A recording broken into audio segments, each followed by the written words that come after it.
Breaking news కాసేపట్లో AP liquor scam కేసుపై ACB కోర్టులో విచారణ జరగనుంది. నిందితుల కస్టడీ పిటిషన్స్ పై ఏసీబీ కోర్టు విచారణ చేయనుంది.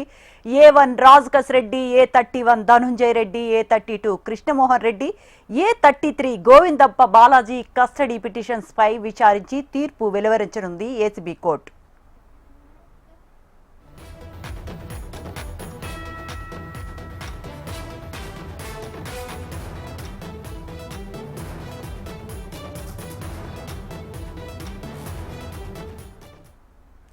కాసేపట్లో ఏపీ లిక్కర్ స్కామ్ కేసుపై ఏసీబీ కోర్టులో విచారణ జరగనుంది. నిందితుల కస్టడీ పిటిషన్స్ పై ఏసీబీ కోర్టు విచారించనుంది. A1 Rajkesh Reddy, A31 Dhanunjaya Reddy, A32 Krishnamohan Reddy, A33 Govindappa Balaji custody petitions పై విచారించి తీర్పు వెలువరించనుంది ఏసీబీ కోర్టు.